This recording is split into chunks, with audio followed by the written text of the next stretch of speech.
রাতে থালা বাসন না ধুয়ে রাখলে কি বরকত কমে যাবে? একবার স্ত্রী সবাস করার পর ফ্রেশ না হয়ে আবার মিলিত হলে কি গুনাহ হবে? জন্মবারে হাতের নখ চুল কাটা যাবে না, এই কথাটা কতটুকু শরীয়ত সম্মত? নামাজে ভুলবশত ওয়াজিব ছুটে গেলে নামাজের অনেক পরে সেটি জানতে পারলে কি নামাজটি পুনরায় কাজা পড়তে হবে?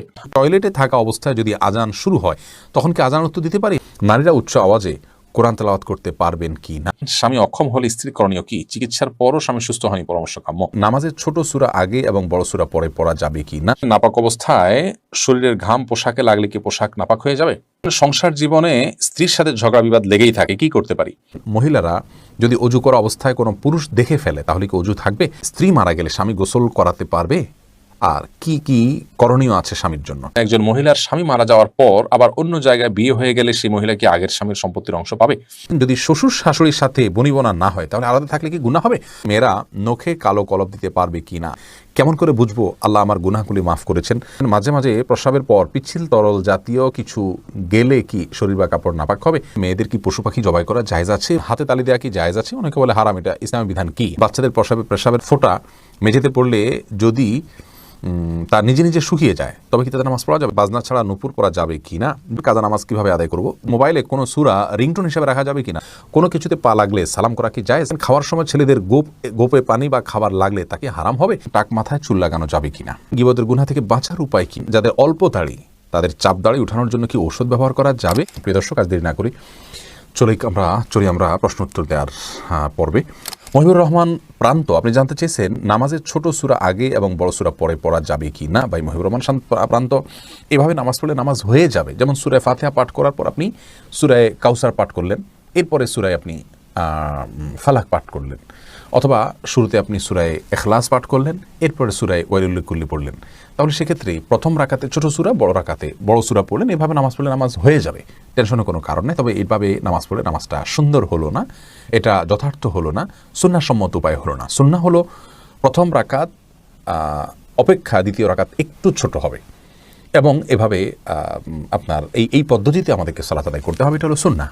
এটার ব্যত্যয় করলে নামাজ হয়ে যাবে, বাট ইচ্ছাকৃতভাবে এরকম ব্যত্যয় করা উচিত নয়। রাসূল করিম সাল্লাল্লাহু আলাইহি ওয়াসাল্লাম বিভিন্ন হাদিস থেকে দ্বারা বর্ণিত হয়েছে যে তিনি সালাতের প্রথম রাকাতের কেরাত যতটুকু দীর্ঘ করতেন তৃতীয় রাকাতের কেরাতকে তার চাইতে একটু কম দীর্ঘ করতেন। অতএব সেটা মেনে আমাদের সালাত আদায় করতে পারলে ভালো এবং সুন্নাহসম্মত হবে ইনশাআল্লাহ বিদিনিল্লাহ। আমরা নিশ্চয়ই চাইব আমাদের সালাতটা সুন্দর হোক। আল্লাহ তাআলা কোরআনে বলেছেন সালাতকে কায়েম করতে, অর্থাৎ যথাযথভাবে সুন্দরভাবে করতে। যার সালাত যত সুন্দর তার ঈমান, তার তাকওয়া তত সুন্দর। অতএব সুন্নাহসম্মতভাবে করার চেষ্টা করব ইনশাআল্লাহ, ব্যতিক্রম হলে নামাজ হয়ে যাবে। ভাই রাশেদুল ইসলাম রুবেল, আপনি জানতে চেয়েছেন টাক মাথায় চুল লাগানো যাবে কিনা, এ ব্যাপারে ইসলামের কোনো বিধিনিষেধ আছে কিনা? ভাই রাশেদ, টাক মাথায় আলগা চুল লাগানোর ব্যাপারটি একজন স্বাভাবিক অবস্থায় একজন মানুষের জন্য জায়েজ নাই, কারণ আল্লাহ রাব্বুল আলামিন বলেছেন লা তাবদীলা লিখালকিল্লাহ, আল্লাহর সৃষ্টিতে কোনো প্রকার পরিবর্তন করা চলে না। এখন কারো চুল পড়ে গেছে, তিনি আলগা চুল লাগিয়েছেন, এটা এক ধরনের প্রতারণার মতো। যেমনিভাবে চুল সাদা হয়ে গেলে সেটাকে কালো করার যে একটা প্রবণতা, নিজের বয়স লুকোনোর চেষ্টা, অথবা বয়স ছাড়াও অনেক সময় সাদা হয়ে থাকে, তো এই যে নিজের অবস্থার পরিবর্তন করার চেষ্টা, এই জিনিসটাকে ইসলাম ভালোভাবে দেখে না। অতএব এটাকে স্বাভাবিকভাবে রেখে দেওয়াটাই উচিত, এবং এখানে কোনো প্রকার লুকোচুরি করা এটা অনুচিত এবং অসুন্দর। সাইদ জায়েদ, জোনায়েদ, আপনি জানতে চেয়েছেন যাদের অল্প দাড়ি তাদের চাপ দাড়ি উঠানোর জন্য কি ঔষধ ব্যবহার করা যাবে?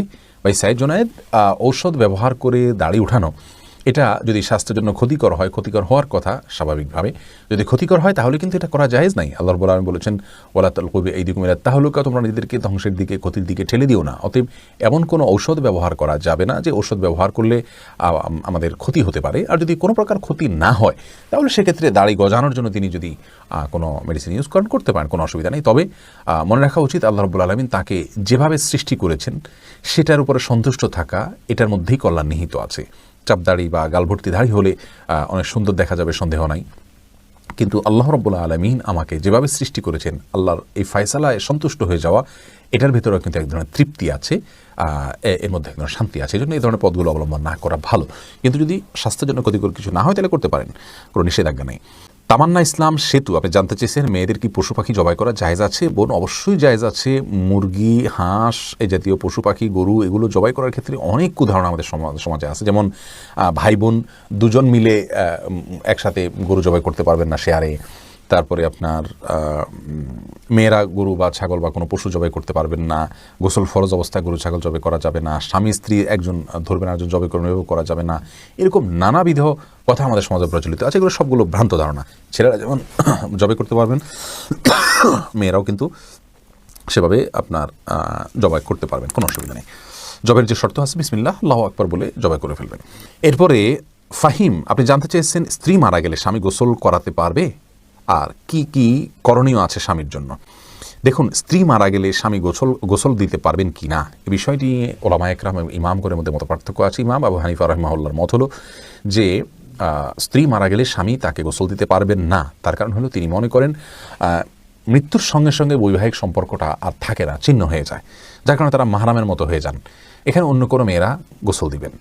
যদিও অন্য ইমামদের অনেকেরই মত হলো যে না, বৈবাহিক সম্পর্ক মৃত্যুর মাধ্যমে ভেঙে যায় না, বরং বৈবাহিক সম্পর্ক তালাক না দিলে সেটি কিয়ামত পর্যন্ত বরং চিরকালের জন্য, অনন্তসীম কালের জন্য এই সম্পর্কটা হয়ে যায়। যার কারণে তাদের দৃষ্টিকোণ হলো যে স্বামী তার স্ত্রীকে গোসল দিতে পারবেন, স্ত্রী তার স্বামীকে গোসল দিতে পারবেন। তো এক্ষেত্রে যদি ভিন্ন কোনো ভালো মহিলা থাকেন যিনি গোসল দিতে পারেন সেটা ভালো, এবং এক্ষেত্রে কোনো অসুবিধা নেই। এরপরে ভাই এমডি আবদুল্লাহ জানতে চেয়েছেন নারীরা উচ্চ আওয়াজে কোরআন তেলাওয়াত করতে পারবেন কি না। ভাই আবদুল্লাহ, নারীরা উচ্চ আওয়াজে কোরআন তেলাওয়াত করতে পারবেন, তবে সেটি পরপুরুষের কান পর্যন্ত যেন না পৌঁছে সে ব্যাপারে চেষ্টা করতে হবে। নিজের বাসায় করতে পারেন, নিজের ঠিকানায় করতে পারেন। নিজের ঠিকানায় যদি বাসায় যদি দেবর থাকেন, অন্য কেউ থাকেন, তাহলে তাদের কান পর্যন্ত যেন আওয়াজটি না যায় সে ব্যাপারে তাকে সচেতন থাকতে হবে। কারণ কোরআন তেলাওয়াতের ক্ষেত্রে কণ্ঠের মধ্যে কোমলতা সৃষ্টি করতে হয়, সৌন্দর্য সৃষ্টি করে তেলাওয়াত করা হলো তেলাওয়াতের আদব। আর সে আদব রক্ষা করতে গিয়ে যেন তিনি কোমল কণ্ঠে সুন্দর কণ্ঠে পড়তে যাবেন, সেটি পরপুরুষের মনের মধ্যে বাজে চিন্তা আসার কারণ হতে পারে। সেই জায়গা থেকে তিনি জোরে পড়বেন, যদি একাকী থাকেন বা কেউ না শুনে, আর যদি কেউ শোনার মতো থাকে তাহলে তার কান পর্যন্ত যেন না যায় সেভাবে তিনি তেলাওয়াত করবেন ইনশাআল্লাহ তাআলা।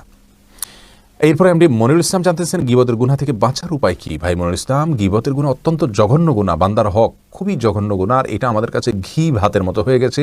সকাল বিকাল দুপুর দিন রাত, বাসায় অফিসে রাস্তায় ঘাটে পরিচিত অপরিচিত সবার সঙ্গে আমরা অহরহ গীবত করে বেড়াচ্ছি। এটা মহামারী হয়ে গেছে। চোখের গুনাহ আর মুখ দ্বারা গীবতের গুনাহ, এগুলো আমরা সবচেয়ে পরিমাণে বেশি করি। আল্লাহ তাআলা আমাদেরকে হেফাজত করুন।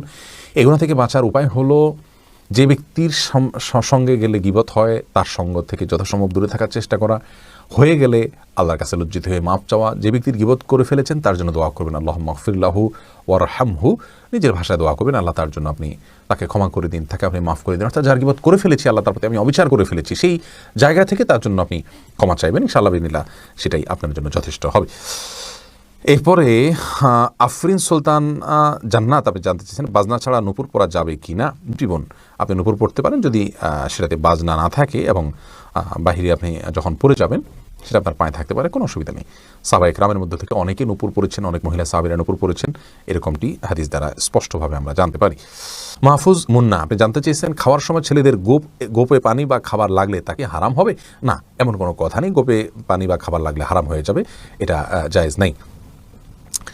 রবিউল ইসলাম জানতে চেয়েছেন কোনো কিছুতে পা লাগলে সালাম করা কি জায়েজ। না ভাই, কোনো কিছুতে পাও লাগলে সেখানে হাত দিয়ে সালাম করতে হবে। হাত দিয়ে যদি সালাম হয় না, পা ছুঁয়ে এটাকে সম্মান করতে কোনো কথা নেই। কিন্তু আমাদের সমাজে যেহেতু পাও লাগাটাকে অসম্মান মনে করা হয়, এটা ওরফ, আর ওরফের একটা এতেবার এবং গ্রহণযোগ্যতা ইসলামী শরিয়াতে আছে, যার কারণে কারোর গায়ে পাও লাগলে সেটা লাথি দেওয়ার সাথে কিছুটা সাদৃশ্যপূর্ণ হওয়ার কারণে আমাদের সমাজে এটাকে দূষণীয় মনে করে। এরাবেনরা দূষণীয় মনে করে না, তার জন্য পাও লাগলেও এটাকে কিছু মনে করে না।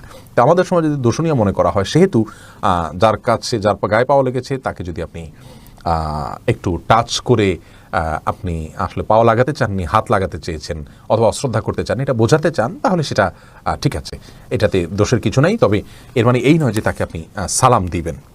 শারমিন সোনালী আপনি জানতে চেয়েছেন যদি শ্বশুর শাশুড়ির সাথে বনিবনা না হয় তাহলে আলাদা থাকলে কি গুনাহ হবে। আলাদা থাকলে গুনাহ হবে না, ওনাদের হক যদি মোটামুটি আদায় করা হয়, তাদের যেটুকু প্রয়োজন, আলাদা থাকলে যে গুনাহ হবে এমন কোনো কথা নেই। নাহিদ আলম জানতেছেন উলঙ্গ ছবিতে ভুলে দৃষ্টি পড়ে গেলে কি গুনাহ হবে। ভুলে দৃষ্টি পড়ে গেলে গুনাহ হবে না, কিন্তু যখনই স্মরণ হবে তখনই সাথে সাথে ফিরে আনতে হবে। আল্লাহ তাআলার ভয়, আল্লাহ তাআলা আমাদেরকে সেই ভয় এবং তাকে নসিব করুন। এমনি বাপি জানতে চেয়েছেন আমি টয়লেটে থাকা অবস্থায় যদি আজান শুরু হয় তখন কি আজান উত্তর দিতে পারি। না ভাই, আপনি অপেক্ষা করবেন, বের হয়ে আজান উত্তর দিয়ে দিবেন। মোবাইলে কোনো সূরা রিংটোন হিসেবে রাখা যাবে কিনা। না, কোনো সূরাকে রিংটোন হিসেবে রাখা যাবে না, কারণ এতে কোরআনের প্রতি অসম্মান হয়। এদিক থেকে অসম্মান হয় যে কোরআন আপনার রিংটোনের কাজে ইউজ হওয়ার জন্য নাজিল হয়নি। এটা কোরআনের আয়াতকে দিয়ে যদি আপনি ঠোঙা বানান, সেখানে মুড়ি রাখেন, এটা যেরকম অপমান, রিংটোন হিসাবে কোরআনের আয়াতকে সেট করলে এরকম অপমান, কোরআনকে অজায়গায় ব্যবহার করা হয়। আর দ্বিতীয়ত হলো, এটা যে কোনো জায়গায় বেজে উঠবে, টয়লেটে বেজে উঠতে পারে, সেক্ষেত্রে অসম্মান হবে আল্লাহর কালামের। আবার অপূর্ণাঙ্গ অংশে আপনি তেলাওয়াতের এমন কোনো পর্যায়ে আপনি কল রিসিভ করতে পারেন যেখানে অপূর্ণাঙ্গ কথা থেকে যাবে, সেটাও কোরআনের অপব্যবহার। সব মিলিয়ে এটাকে রিংটোন হিসেবে ব্যবহার করা যাবে না।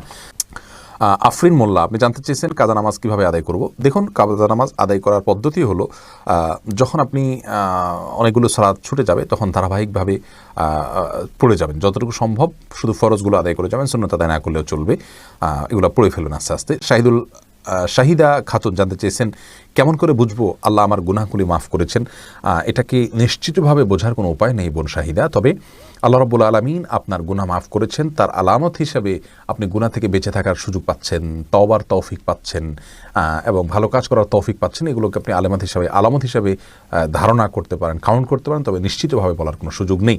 এই জন্যই তো আল্লাহ রাব্বুল আলামিনের কাছে তওবা আমরা মৃত্যু পর্যন্ত করে যাব, মাগফিরাত আমরা মৃত্যু পর্যন্ত চেয়ে যাবো ইনশাআল্লাহ বিদিনিল্লাহ। মামুন চৌধুরী জানতে চেয়েছেন, বাচ্চাদের পেশাবের ফোঁটা মেঝেতে পড়লে যদি তার নিজে নিজে শুকিয়ে যায় তবে কি তাদের নামাজ পড়া যাবে? যদি নিজে নিজে শুকিয়ে যেমন কোনো আলামত না থাকে তাহলে সেখানে নামাজ পড়া যাবে। আব্দুল মমিন জানতে চেয়েছেন, মহিলারা যদি অজু করা অবস্থায় কোনো পুরুষ দেখে ফেলে তাহলে কি অজু থাকবে?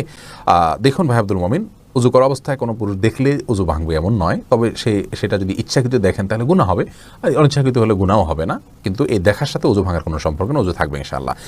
এমডি নাসির উদ্দিন জানতে চেয়েছেন, মাঝে মাঝে প্রস্রাবের পর পিচ্ছিল তরল জাতীয় কিছু গেলে কি শরীর বা কাপড় নাপাক হবে? যদি শরীরে লাগে তাহলে সেই অংশটা ধুয়ে ফেলবেন, কাপড় লাগলে সেই অংশটা ধুয়ে ফেলবেন, বাস তাহলেই চলবে। নাপাক হবে যেটুকু লাগবে সেটুকু জায়গা। জহিরুদ্দিন মোহাম্মদ বাবর জানতে চেয়েছেন, হাতে তালি দেওয়া কি জায়েজ আছে? অনেকে বলে হারাম, এটা ইসলামী বিধান কি? হাতে তালি দেওয়া এটাকে হারাম বলার সরাসরি কোনো সুযোগ নেই, তবে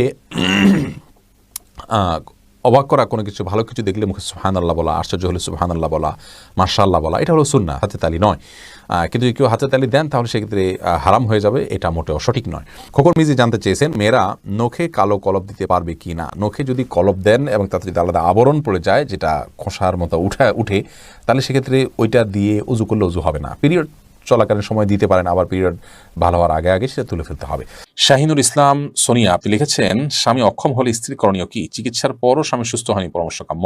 স্বামী অক্ষম, এই অক্ষমতার ডেফিনেশন কি, তিনি কতটা অক্ষম, এবং চিকিৎসা হওয়ার পরও তিনি সুস্থ হন নাই, কী ধরনের চিকিৎসা হয়েছে, তার আন্তরিকতা ছিল কিনা, এটা কি প্রকৃত অর্থেই অক্ষমতার সংজ্ঞায় পড়ে কিনা, নাকি স্বামী স্ত্রী নিজেদের মধ্যে ভুল বুঝাবুঝি হলে শুধুমাত্র একজন অন্যজন থেকে নিষ্কৃতি পাওয়ার জন্য এটা একটা উসিলা মাত্র, বাহানা মাত্র, অথবা আপনার এখানে অন্য কোনো ফাঁক ফোকর আদৌ আছে কিনা, এই বিষয়গুলো দেখতে হবে। যদি এমন হয় যে স্বামী স্ত্রীর জৈবিক প্রয়োজন পূরণ করতে একেবারেই অক্ষম, চিকিৎসার পরও সেটা তার মধ্যে সে সমস্যা তার দূর না হয়, তাহলে সেক্ষেত্রে স্ত্রী বিচ্ছেদের উদ্যোগ গ্রহণ করতে পারেন। স্বামী যদি বিচ্ছেদ না দেন, স্বামী যদি তালাক না দেন, তাহলে সেক্ষেত্রে আদালতের মাধ্যমেও বিচ্ছেদের উদ্যোগ নিতে পারেন, সামাজিকভাবেও বিচ্ছেদের উদ্যোগ আলেম ওলামাদের মাধ্যমে, স্থানীয় মুরব্বিদের মাধ্যমে উদ্যোগ নিতে পারেন, তাকে প্রেশার দিতে পারেন, অর্থাৎ সে অধিকার তার আছে। ইসলাম বলে না যে একজন স্বামী অক্ষম হওয়ার পরও নারী সারা জীবন তার ঘর করে যেতে হবে, তবে প্রকৃত অবস্থাকেই সেটা নিরূপণ, নিজেরটা নিজে না করে অন্যদের সহযোগিতা নিয়ে, বিদগ্ধ মানুষগুলোর সহযোগিতা নিয়ে সিদ্ধান্তে আসতে পারলে সেটা অবশ্যই ভালো। শাহরিয়ার রহিম লিখেছেন, নাপাক অবস্থায় শরীরের ঘাম পোশাকে লাগলে কি পোশাক নাপাক হয়ে যাবে? নাপাক অবস্থায় যদি শরীরের ঘাম পোশাকে লাগে তাহলে সেই পোশাক নাপাক হবে না, কারণ মানুষ যখন গোসল ফরজ হওয়ার কারণে নাপাক হন কিংবা ছোট নাপাকও হন, তখন তার ঘামও নাপাক হয়ে যায় না, যার কারণে এই ঘামগুলো শরীরে, পোশাকে কোনো জায়গায় লাগলে সেই জায়গাগুলো নাপাক হবে না। সোহেল রানা, আপনি লিখেছেন, জন্মবারে হাতের নখ চুল কাটা যাবে না, এই কথাটা কতটুকু শরীয়ত সম্মত? নিছক কি কুসংস্কার, এর কোনো ভিত্তি শরীয়তে নেই। যে বারে জন্মগ্রহণ করেছে ওই বারে চুল কাটা যাবে না, এটা কোনো ভিত্তি নেই। যে কোনো দিনই চুল বা নখ কাটা যেতে পারে। এমডি ইরফান মোহিত, আপনি লিখেছেন, নামাজে ভুলবশত ওয়াজিব ছুটে গেলে নামাজের অনেক পরে সেটি জানতে পারলে কি নামাজটি পুনরায় কাজা পড়তে হবে? নামাজে ভুলবশত ওয়াজিব যদি ছুটে যায় তাহলে নামাজের অনেক পরে আপনি সেটি জানতে পারলেন, তাহলে অবশ্যই সেটিকে আপনি কাজা করবেন। কারণ হলো ওয়াজিব ছুটে গেলে সে নামাজটা অপূর্ণ থেকে যায়, বিধায় পরবর্তীতে মনে হলে আপনি সেই নামাজটি আবার পড়ে দিবেন। আর নামাজের মধ্যেই যদি মনে হয় তাহলে সিজদা সাও দিলেই আপনি দায়মুক্ত হয়ে যাবেন। বাট নামাজ শেষ করার পরে মনে হলে সেই নামাজটা আবার পড়ে দিতে হবে, অর্থাৎ ওটা কাজা করাটা ওয়াজিব থাকে তখন। আব্দুল হামিদ রিপন জানতে চেয়েছেন, একবার স্ত্রী সবাস করার পর ফ্রেশ না হয়ে আবার মিলিত হলে কি গুনাহ হবে? কোনো গুনাহ হবে না, তবে মাঝে যদি অজু করে নেওয়া যায় তাহলে সেটা সুন্নাত আদায় হবে, আর না করলেও গুনাহ হবে না। আব্দুল্লাহ সোহাগ লিখেছেন, ফজরের নামাজ পড়ে আমি ঘুমিয়ে পড়ি, এতে কি আমি গুনাহগার হব? ফজরের সালাত আদায় করার পর যদি আপনি ঘুমিয়ে পড়েন তো এতে আপনার বড় কোনো গুনাহ হবে না, কারণ এতে কোনো হারাম কাজ আপনি করছেন না, কিন্তু একটা অনুত্তম কাজ করছেন। গুনাহ শব্দের অর্থ ক্ষতি, সে অর্থে ক্ষতি তো হবেই, কিন্তু ক্ষতিটা ওরকম বড় ক্ষতি, মোটা দায় ক্ষতি, কোনো কবিরা গুনাহ নয়। যদি এমন হয় যে আপনি রাতে ডিউটি করেছেন, গভীর রাতে আপনাকে ঘুমাতে হয়েছে কোনো কারণে, বাধ্য হয়ে আপনি সকালে ঘুমিয়েছেন, তাহলে সেক্ষেত্রে ইনশাআল্লাহ কোনো প্রকার গুনাহই হবে না, কারণ এটা শরীয়ত নিষিদ্ধ কোনো কাজ আপনি করেছেন ব্যাপারে সেরকম না। অনেক ফুকাহা একরাম এটাকে নিষেধ করেছেন, এটা স্বাস্থ্যের জন্য ক্ষতিকর। নবী সাল্লাল্লাহু আলাইহি ওয়াসাল্লাম এই টাইমে তাসবিহ তিলাওয়াত করতে পছন্দ করতেন। আল্লাহ কোরআনে কারিমে বিভিন্ন জায়গায় বলেছেন ওয়াসাব্বিহু বুকরাতাও ওয়া আসীলা, এই জাতীয় কথা আল্লাহ তাআলা বলেছেন। সেখান থেকে বোঝা যায় যে সকাল এবং সন্ধ্যার সময়গুলো ইবাদতের সময়, জিকির আজকারের সময়, তাসবিহ তিলাওয়াতের সময়, এই সময়টা ঘুমের সময় নয়, বিধায় এগুলো থেকে আমাদের বেঁচে থাকা দরকার। এরপরে আতিকা সাফরিন ইয়াডি থেকে আপনি লিখেছেন, একজন মহিলার স্বামী মারা যাওয়ার পর আবার অন্য জায়গায় বিয়ে হয়ে গেলে সেই মহিলা কি আগের স্বামীর সম্পত্তির অংশ পাবে? কোনো নারী যদি কোনো জায়গায় বিয়ে হয়, এরপরে যদি স্বামী মারা যান তখন যদি তার স্ত্রী থাকেন, তাহলে সেক্ষেত্রে তিনি অবশ্যই সম্পত্তির ভাগ পাবেন। কিন্তু স্বামী মারা যাওয়ার আগেই যদি তিনি বিবাহ বিচ্ছেদ হয়ে অন্যত্র বিয়ে করেন, তাহলে সেক্ষেত্রে আর আগের স্বামীর সম্পত্তি থেকে কোনো ভাগ তিনি পাবেন না। তাহলে দেখতে হবে যে স্বামী মারা যাওয়ার সময় তিনি ওই স্বামীর স্ত্রী ছিলেন কিনা। যদি স্ত্রী থেকে থাকেন ওই অবস্থায়, তাহলে স্বামী মারা গেলে অবশ্যই সে স্বামীর সম্পত্তিতে স্ত্রীর ভাগ থাকবে, তবে সেটি ভ্যারি করবে। যদি সন্তান থাকে তাহলে ভাগটা একরকম হবে, আর সন্তান না থাকলে ভাগটা আরেক রকম হবে। সন্তান থাকলে কিছুটা কম পাবেন, আর সন্তান না থাকলে সেক্ষেত্রে কিছুটা বেশি পাবেন মৃত ব্যক্তির। জসিম হোসেন জেএসআইডি থেকে আপনি লিখেছেন, রাতে থালা বাসন না ধুয়ে রাখলে কি বরকত কমে যাবে? আর রাতে থালা বাসন না ধুলে বরকত কমে যায় এরকম কোনো কথা কোরআনে কোথাও বলা হয়নি। প্রচুর পরিমাণে কুসংস্কার আমাদের সমাজে আছে, এটি সেরকম একটি বিষয়। আপনি থালা বাসন রাতে ধোবেন নাকি দিনে ধোবেন এটা আপনার ব্যাপার। তবে এক্ষেত্রে শরিয়ার নির্দেশনা হলো যে থালা বাসন, বিশেষ করে খাবার যদি থাকে, সেগুলোকে ঢেকে রাখা। সেগুলোকে ঢেকে না রাখাটা এটা সুন্নাহর খেলাফ। আমরা যখন ঘুমিয়ে পড়ি অনেক সময় জিনরা বিচরণ করে এবং নানামুখী অসুবিধা তৈরি হয়। সবচেয়ে বড় কথা হলো যে আজকাল আমরা তেলাপোকা, তারপর টিকটিকি, নানা রকমের প্রাণী বিচরণের কথা আমরা জানি। এগুলো আমাদের অজান্তে বিচরণ করবে, সেগুলো আমাদের স্বাস্থ্যের জন্য ক্ষতির কারণ হতে পারে। এই জন্য সেগুলোকে ঢেকে রাখা অথবা উপুড় করে রাখা, সেটা হলো গুরুত্বপূর্ণ বিষয়। আমি ধোয়ার বিষয়টা এখন ধোবো, আমার থালা বাসনটা নাকি আমি কালকে সকালে ধোবো, সেটা একান্তই আমার ব্যাপার। এক্ষেত্রে শরীয়ত আমাকে কোনো বাধ্যবাধকতা দেয়নি। তবে এটা ঠিক যে যত পরিচ্ছন্ন থাকা যায় ততই ভালো, যত সময়ের কাজ সময় করে ফেলা যায় ততই ভালো। কিন্তু এর মানে এই না যে থালা বাসন আমি রাতেরটা সকালে ধুলে আমার বাসায় বরকত থাকবে না, এমন কোনো কথা নেই। খায়রুল ইসলাম লিটন আপনি লিখেছেন, আমার গোসল ফরজ হয়েছিল কিন্তু টের না পেয়ে আমি নামাজ পড়ে ফেলেছি, এরপর টের পেয়েছি, এখন কি করব? দেখুন, গোসল ফরজ হয়ে যাওয়ার পর আপনি টের পাননি, নামাজ পড়ে ফেলেছেন, পরে যখন আপনি নিশ্চিত হয়েছেন যে আপনার গোসল ফরজ হয়েছিল, আপনি এখন পুনরায় গোসল করে নামাজটা কাজা করবেন। ইকবাল হোসেন আপনি লিখেছেন, যারা সিগারেট খায় তাদের পিছনে নামাজ হবে কিনা? যারা ধূমপান করে নিশ্চয়ই তারা ফাসিকের কাতারে পড়ে, তারা প্রকাশ্যে গুনাহে লিপ্ত, তাদের পিছনে নামাজ পড়লে নামাজ আদায় হয়ে যাবে, কিন্তু এরকম ব্যক্তিকে ইমাম নিযুক্ত করা গুনাহের কাজ, এবং এইরকম ব্যক্তির পিছনে নামাজ পড়াটা মাকরুহ। তবে নামাজ আদায় হয়ে যাবে, মাকরুর সাথে আদায় হয়ে যাবে, অর্থাৎ ত্রুটিপূর্ণভাবে আদায় হয়ে যাবে। যদি বিকল্প কোনো ভালো লোক না থাকে এবং জামাত মিস হওয়া ছাড়ার কোনো অপশন না থাকে, তাহলে সেক্ষেত্রে এই ব্যক্তির পিছনে নামাজ পড়লে নামাজ আদায় হয়ে যাবে ইনশাআল্লাহ, কোনো অসুবিধা হবে না। কারণ সেই ক্ষেত্রে এটা আপনি অনেকটা নিরুপায়। ইমাম সাহেব তার ছোটখাটো ভুল ভ্রান্তি আছে, এই অজুহাতে আপনি জামাতে নামাজ পড়লেন না, এই সুযোগ কিন্তু নেই। প্রয়োজন আপনি অন্য কারোর পিছনে নামাজ পড়বেন, আর একটু ভালো মানুষ পেলে তার পিছনে নামাজ পড়বেন, অন্য মসজিদে যাবেন, কিন্তু আপনাকে জামাতে নামাজ পড়তে হবে। এরপর প্রশ্ন করেছেন এমডি মান্নান, আপনি লিখেছেন, সংসার জীবনে স্ত্রীর সাথে ঝগড়া বিবাদ লেগেই থাকে, কি করতে পারি? দেখুন, দাম্পত্য কলহগুলো সৃষ্টি হয় সবর এবং শকর না থাকবার কারণে। এটি হলো প্রধান এবং মৌলিক কারণ। স্বামী বলুন, স্ত্রী বলুন, যার মধ্যে সমস্যা থাকুক না কেন, সমস্যা এই দুটির কোনো একটি, হয় সবর নেই আর না হলে শকর নেই। এছাড়া আরো কারণ থাকতে পারে, কিন্তু এটি মৌলিক কারণ। সবর এবং শকর ছাড়া কখনো দাম্পত্য জীবনে সুখ শান্তি পাওয়া সম্ভব নয়। স্বামী বলুন আর স্ত্রী বলুন, উভয়কেই কোনো না কোনো ক্ষেত্রে ধৈর্য ধারণ করতে হয় এবং শুকর আদায় করার মানসিকতা থাকতে হয়। আপনি আপনার জীবনসঙ্গীর মধ্যে যে ত্রুটি দেখছেন, সেই ত্রুটি সত্ত্বেও আপনি ধৈর্য ধারণ করবেন, এটি আপনার কর্তব্য। আর এই ত্রুটির পাশাপাশি তার অনেক ভালো গুণ আছে, সেগুলো আপনি দেখবেন, সেটি আপনাকে সুখী করবে, সুখী দাম্পত্য জীবন উপহার দিবে। প্রিয় নবী সাল্লাল্লাহু আলাইহি সাল্লামের সহধর্মিণী উম্মুল মুমিনিন আয়েশা রাদিয়াল্লাহু তাআলা আনহা সম্পর্কে পর্যন্ত তার একটা মানবীয় দুর্বল দিকের কথা হাদিসে উঠে এসেছে, যে তার সবই ভালো ছিল, বয়স কম হওয়ার কারণে অনেক সময় আটা ইত্যাদি খামিরা করে রেখে দিতেন, সেগুলো মুরগি কিংবা ছাগল, গৃহপালিত যে পশু থাকে, মানুষ পালে ঘর বাড়িতে, এরকম কোনো কিছু এসে খেয়ে ফেলতো অনেক সময়, দাওয়াজেন আসছে হাদিসের ভাষায়। তো এখন এটা একটা সমস্যা।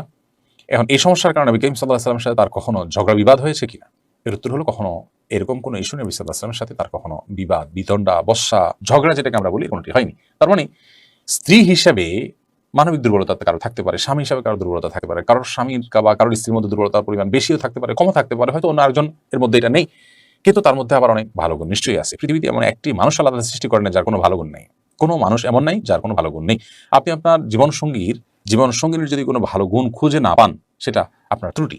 আর কিছু না থাকুক, তার শারীরিক অবয়বটা ভালো আছে, এটাও কি একটা শুকরিয়া আদায় করার জায়গা নয়? যে আমার স্বামী শারীরিকভাবে ফিট আছেন, সুস্থ আছেন। অনেকের স্বামী শারীরিকভাবে ফিট নন, অনেকের স্বামী মানসিক রোগী, আমার স্বামী অ্যাটলিস্ট মানসিক রোগী নন। কত শত বিষয় আমরা খুঁটে খুঁটে বের করতে পারবো যদি আমরা চেষ্টা করি যে আমার জীবনসঙ্গী তার কি ভালো গুণ আছে।